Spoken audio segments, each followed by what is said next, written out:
Assalamualaikum warahmatullahi wabarakatuh. Apa kabar? Kembali berjumpa dengan saya Hersbun Arif dari Forum News Network. Kecaman terhadap Kepala Kantor Komunikasi Presiden Hasan Nasbi yang dianggap melecehkan teror terhadap wartawan Tempo itu terus berdatangan. Ini bukan hanya desakan untuk meminta maaf, tapi banyak juga yang menyerukan agar Presiden Prabowo itu mencopot Hasan Nasbi. Ya, kalau tidak mau dicopot, Hasan Nasbi sebaiknya mundur saja dari jabatannya karena sikap Hasan Nasbi ini dipastikan itu akan sangat merugikan citra pemerintahan Presiden Prabowo bukan hanya di dalam negeri tapi juga di luar negeri. Ini dari Komite Perlindungan Wartawan Dunia itu juga sudah menyatakan kecamannya terhadap aksi teror di sana, dan ini tentu saja pemerintah harus bisa menjaga kebebasan dan independensi jurnalis. Kalau itu tidak terjadi, maka akan semakin terpuruk citra pemerintahan Indonesia di mata internasional, dan ini jangan nggak kemudian dibilang nggak ada kaitannya dengan investasi dan pertumbuhan ekonomi di Indonesia. Ini ada kaitannya sangat erat gitu. Apalagi kan kalau kemudian publik banyak yang membanding-bandingkan kasus Hasan Nasbi ini dengan salah satu petinggi negara yang juga sudah mengundurkan diri, yakni Miftah. Ini utusan khusus Presiden bidang keagamaan pada waktu itu kan juga karena ucapannya atau penghinaannya terhadap seorang pedagang es teh itu dia kemudian akhirnya mengundurkan diri. Dan meskipun ini sebenarnya sama-sama tidak boleh dilakukan, tapi kalau kita bandingkan dampak dari ucapan atau standar ucapan dari Miftah dengan Hasan Nasbi, ini jelas jauh berbeda. Bobotnya atau dampaknya jauh lebih serius apa yang dilakukan oleh Hasan Nasbi. Kalau pada kasus Miftah itu kan dia, saya nggak mau menyatakan hanya ya, dia menghina seorang pedagang es keliling ya. Jadi ini apa ya, ini lebih pada perilaku individual dia yang tidak layak gitu, dan dia sendiri pun juga setelah itu dia minta maaf sampai dia mendatangi si pedagang es teh itu. Lepas dari Anda tidak setuju dengan cara dari Miftah yang waktu itu dianggap walaupun dia minta maaf tapi tetap mengintimidasi, bahasa tubuhnya dianggap mengintimidasi Son Haji si pedagang es teh itu, tapi kan dia datang secara gentle ke tempat Son Haji itu. Sementara Hasan Nasbi itu menyatakan bahwa ya itu dia menganggap karena Cica si wartawan Tempo yang mendapat teror kiriman kepala babi itu bercanda dan minta agar dikirimi daging babi, makanya kata dia itu tentu saja nggak salah. Kata dia perilaku dia yang waktu itu ditanya oleh wartawan ya itu dimasak saja gitu ya. Coba saya ajak Anda untuk membandingkan dua peristiwa ini ya. Yang pertama adalah bagaimana momen ketika Miftah menghina pedagang es teh, dan yang kedua ini soal pernyataan Hasan Nasbi ketika ditanya oleh wartawan. Oh kon borong. Es tehmu cik oke ra? Masih. Ya kono didol goblok.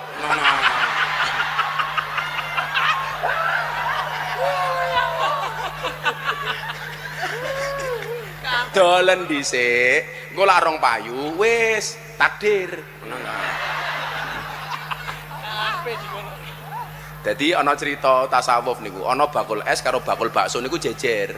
Sing bakul es niku ndonga, ya Allah muga-muga hawane panas. Soale lak panas ngombe es rasane seger. Sing bakul bakso ndonga, ya Allah Gusti muga-muga udan adem. Soale adem-adem biasanya mangan bakso rasane enak. Kira-kira umpama dina niku adem. Berarti dongane bakul es niku kira-kira diijabah napa mboten? Tetap wae diijabah dalam bentuk yang lain. Ese ra payu tapi awake sehat. Mulih ndelah bojone meteng. Niku lak ya nikmat. Kok ditinggal bakul es kok meteng? Kan banyak terjadi di mana-mana. Ini dinilai terus apa yang terjadi pas dikirim itu, apa yang terjadi? Ini semacam ancaman kepada para pers. Kebebasan pers, Pak. Udah dimasak aja. Kalau kepala babi Kan udah mah dianggrek, udah dimasak aja. Ada juga anggapan jadi ancaman pembunuhan begitu Pak, gimana Pak responnya Pak? Enggak lah, saya lihat dari media sosialnya Francisca yang wartawan Tempo itu, dia justru minta dikirimin daging babi. itu kan semacam jokes aja. Iya, sama artinya dia nggak terancam kan. Buktinya dia bisa bercanda, kirimin daging babi. Nah, tadi itu kelihatan sekali bahwa Miftah itu memang sengaja bercanda, tapi bercandanya memang kelebihan. Dan dia sudah membayar mahal dengan dia mengundurkan diri atau mundur dari jabatannya sebagai utusan khusus presiden. Sementara kalau tadi Hasan Nasbi nggak terlihat bercanda, dia memang terlihat tersenyum kecil gitu, dan dia nganggap itu sebagai sebuah candaan.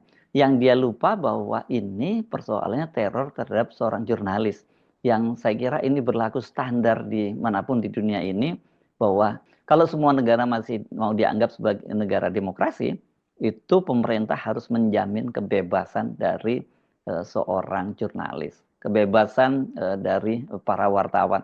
Apa kaitannya dengan Hasan Nasbi? Hasan Nasbi bagaimanapun juga dia adalah sekarang ini, lepas apakah kemudian suara dia itu tidak mencerminkan sikap dari pemerintahnya Pak Prabowo, karena dalam berbagai kasus ternyata memang tidak seperti itu, tapi tetap saja melekat bahwa dia adalah pejabat negara, dia adalah kepala kantor komunikasi presiden, yang seringkali saya melihat media mengutip pernyataan dia, menyatakan bahwa istana, komentar istana, seperti itu. Jadi dia itu dianggap representasi dari pemerintahnya Prabowo. Dan saya kira ini pun di dalam negeri pun juga orang tentu tidak semua tahu bahwa dia belum tentu dia merupakan representasi dari presiden. Dan dalam banyak kasus kan memang menunjukkan bahwa ucapan dia memang tidak mencerminkan apa yang menjadi kebijakan dari Pak Prabowo. Saya mesti kembali menyebut soal pelarangan para pengecer untuk berjualan gas melon 3 kg pada waktu itu, yang di kebijakan itu dilakukan oleh Menteri SDM Bahlil Lahadalia, kan Hasan Nasbi juga menyatakan bahwa dia mendukung kebijakan itu. Dan pada waktu itu media juga menyatakan istana mendukung kebijakan dari Bahlil untuk melarang pengecer menjual gas 3 kg. Tapi belakangan kan ternyata kemudian kebijakan dari Bahlil itu dibatalkan oleh Presiden Prabowo. Artinya itu bukan kebijakan dari Presiden Prabowo, tapi kebijakan dari Bahlil. Dari situ sebenarnya orang yang paham tidak selalu apa yang dikatakan oleh Hasan Nasbi itu mencerminkan itu pernyataan dari Pak Prabowo, ya, atau seperti yang dikatakan oleh Ferdi Nuril, seorang aktor yang menyatakan mulutmu adalah mulut presiden. Nggak salah juga gitu, dan saya yakin juga media-media internasional juga akan melihatnya dari sisi itu, karena sekarang ini media-media internasional juga menyoroti soal teror terhadap Tempo itu, apalagi kan ini terornya tidak hanya kepala babi kemudian disusul dengan 6 tikus yang kepalanya terpenggal, bahkan juga seperti pengakuan dari Pemret Tempo Setri Yasra yang menyatakan bahwa itu mereka juga diteror melalui media sosial, yang mengancam akan terus dilakukan teror sampai Tempo mampus, kira-kira itu bahasa ininya ya, kasarnya ini ya. Nah, karena itu tidak terlalu mengejutkan kalau kemudian banyak sekali yang menuntut agar Hasan Nasbi itu mengundurkan diri atau ya dipecat oleh Pak Prabowo. Kenapa? Ya tadi dampaknya itu jelas, kan sekarang ini pemerintah itu sedang setengah mati untuk memperbaiki citranya ya di tengah situasi semacam ini.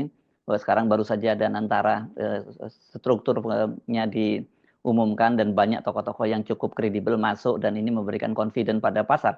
Tetapi selama kemudian demokrasinya tidak terjamin, selama keamanan dari jurnalis itu tidak juga bisa dijamin oleh pemerintah, ini pemerintah akan susah payah untuk meyakinkan investor luar negeri untuk masuk ke Indonesia. Apalagi kan sekarang ini sampai hari ini pun itu indeks harga saham gabungan di Bursa Efek Indonesia belum pulih setelah kemarin anjlok dan sempat dilakukan halt trading, sempat penghentian perdagangan selama 30 menit karena ancur-ancuran saham itu ambruk begitu ya. Nah, karena itulah tidak terkejut kalau kemudian Ketua Dewan Pers, yakni Nini Rahayu, sebelumnya juga mendesak agar Hasan Nasbi itu minta maaf. Ini sebenarnya ini nggak terlalu keras ya kalau ini cuma permintaan maaf itu. Waktu itu kan Nini Rahayu menyatakan bahwa Dewan Pers meminta yang bersangkutan meminta maaf kepada korban dan publik karena candaannya mengarah pada ujaran kebencian. Apalagi kata Nini Rahayu, respon Hasan Nasbi itu terkesan tidak serius dan terkesan bercanda. hal itu menyakiti prinsip-prinsip kemanusiaan dan keadilan. Ya memang nggak boleh ada wartawan diteror kok kemudian dia menganggapnya sebagai candaan dengan alasan bahwa Cica si wartawan yang diteror itu juga bercanda minta dikirimin daging babinya supaya dimasak lebih enak. Nah, kata Nini Rahayu, di saat seseorang dan sebagian besar masyarakat terluka atau bahkan mulai ketakutan atas peristiwa pengiriman kepala babi, jubir malah merespon sebagai peristiwa candaan. Nah, ini yang saya sebut tadi itu. Nggak salah juga kalau yang banyak menilai itu adalah merupakan sikap dari Pak Prabowo, diartikan seperti itu ya. Karena tadi Nini Rahayu, Ketua Dewan Pers itu menyinggung posisi Hasan Nasbi sebagai juru bicara kepresidenan. Kepala Kantor Komunikasi Presiden, jabatan resminya. Karena menurut Nini, pernyataan Hasan itu secara tidak langsung merupakan pengejawantahan sikap presiden sebagai kepala pemerintahan dan sebagai kepala negara. Gawat ini kalau udah dianggap itu merupakan pengejawantahan dari sikap presiden sebagai kepala pemerintahan dan kepala negara. Desakan yang lebih keras itu datang dari ex-menteri Kelautan dan Perikanan, Ibu Susi Pujiastuti ya, yang dia menyatakan bahwa sebaiknya dia segera mundur karena ini dia menyebutnya sebagai ignorance. Ignorance itu apa ya? Ignorance itu kita terjemahkan masa bodoh atau ketidaktahuan, jahil atau apa. Itu pokoknya mencerminkan sikap yang tidak korek lah sebagai kepala kantor komunikasi presiden itu. Karena itu katanya dia sudah mencolek sekretaris kabinet Letnan Kolonel Teddy Indrawijaya. Memang dalam beberapa kasus ini Teddy Indrawijaya kalau urusan begini-begini yang menegur para anggota kabinet itu adalah Teddy Indrawijaya. Meskipun sekarang dia statusnya bukan sebagai anggota kabinet ya. Anda ingat kasus Miftah. Miftah itu juga ditegur oleh Teddy Indrawijaya pada waktu itu masih mayor dan banyak yang menduga dia didesak untuk mengundurkan diri. Yang berikutnya itu kasus Raffi Ahmad ya, ketika mobil dinasnya pengawalnya itu, foradersnya itu dianggap arogan. Dan pada waktu itu Raffi mengaku dia tidak ada di dalam mobil itu, dia pun mengaku dia ditegur oleh Teddy Indrawijaya.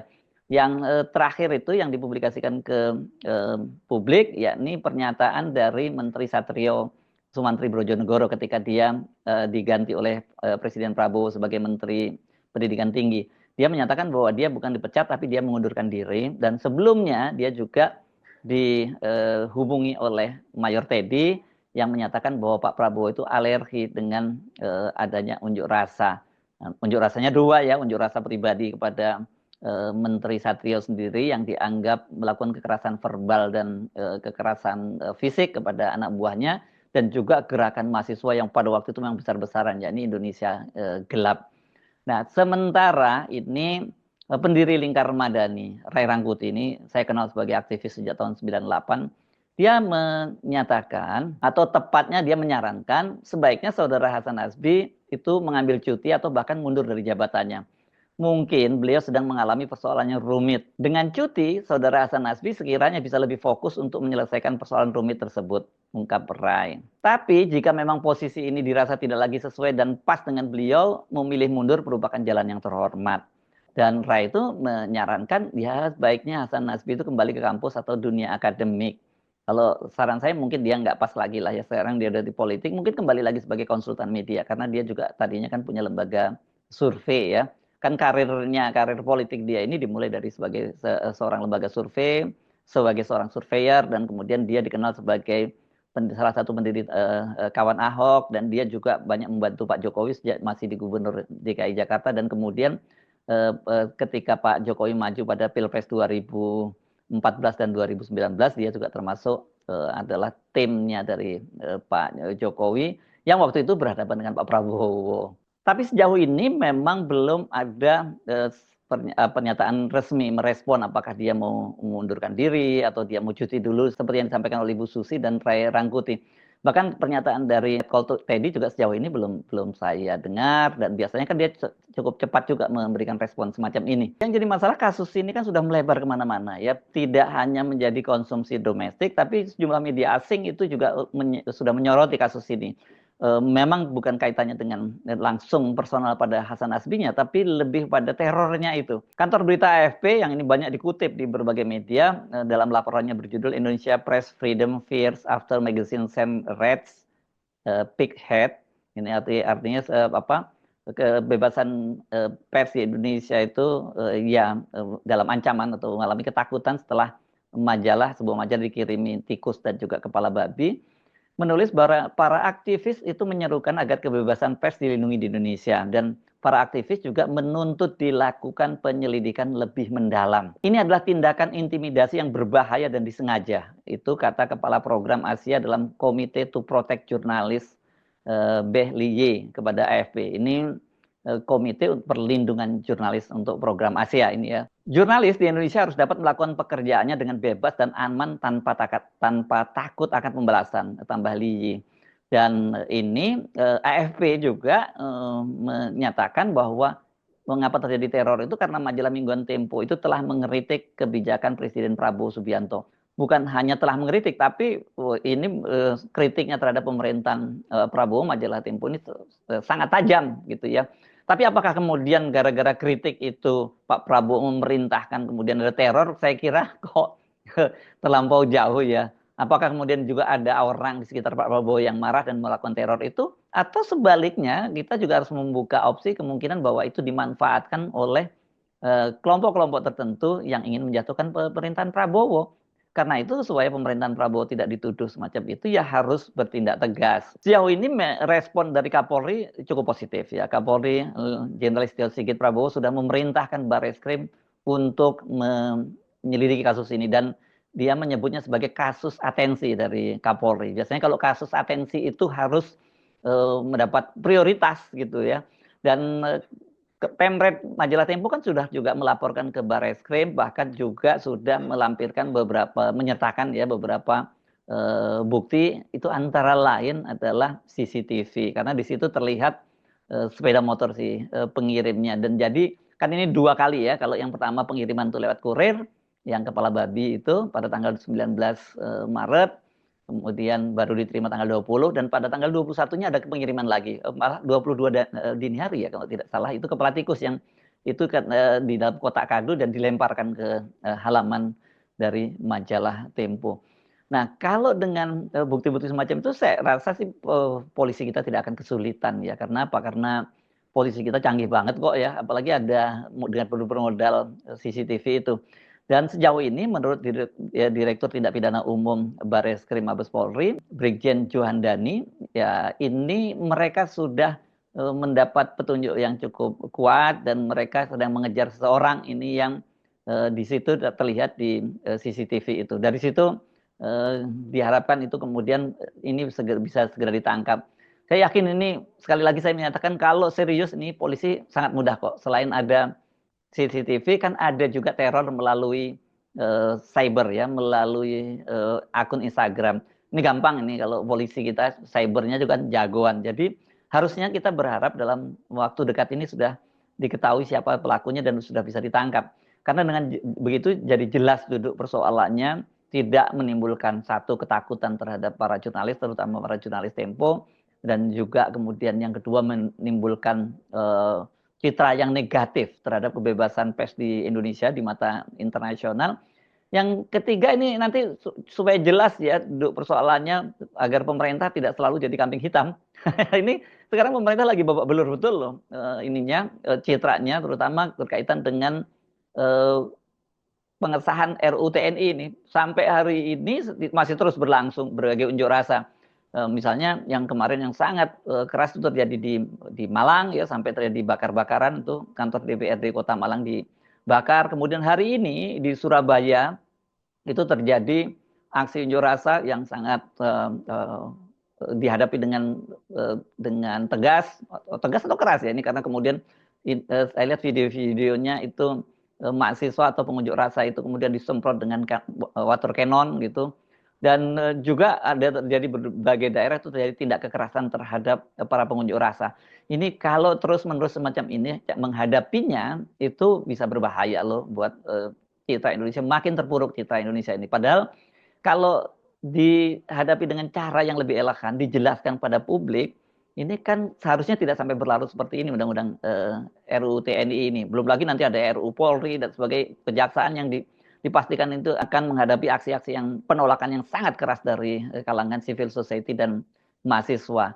Kan kalau kita lihat dari substansinya harusnya RUU TNI itu bisa dikomunikasikan dengan baik kepada publik. Hanya saja caranya ketika membuat RUU itu dikebut dan kemudian mengabaikan partisipasi publik, itu yang membuat dicurigai, apalagi kemudian dilakukan secara diam-diam di sebuah hotel mewah lagi, dan kemudian ketika terjadi ada yang berhasil menerobos masuk, aktivis, kemudian ini dihadapi dengan dipasang kendaraan-kendaraan rantis ya disebutnya. Saya tadinya menyebutnya rampur, kendaraan tempur, tapi disebutnya saya diingatkan itu bukan rampur itu, tapi rantis. Tapi apapun nggak pantas ya aksi koalisi masyarakat sipil itu kemudian dihadapi dengan kekuatan militer, kendati itu undang-undang yang disahkan itu berkaitan dengan TNI. Ini kan cukup diserahkan kepada polisi dan tentunya bisa ditanya pada polisi bagaimana pengamanannya kok bisa rapat di dalam sebuah hotel bisa diterobos masuk. Ini kan sepertinya domainnya polisi dan cukup ditanyakan polisi bagaimana standar pengamanannya, bukan kemudian malah Koopsus TNI mengerahkan kendaraan tempurnya, kendaraan rantisnya di depan hotel. Ini makin menambah citra yang sangat buruk. Jadi kembali ke kasus dari Hasan Nasbi, ini jelas nggak bisa dibandingkan dengan kasusnya Miftah ya. Karena Miftah tadi lebih pada urusan personal, lebih pada perilaku dia, itu pun dia kemudian dengan gentle dia mengundurkan diri. Sementara Hasan Nasbi ini jauh lebih serius karena ini menyangkut tentang kebebasan pers, menyangkut demokrasi kita, dan menyangkut dunia internasional. Saya Ersbun Arif dari Forum News Network. Sampai jumpa lagi. Wassalamualaikum warahmatullahi wabarakatuh.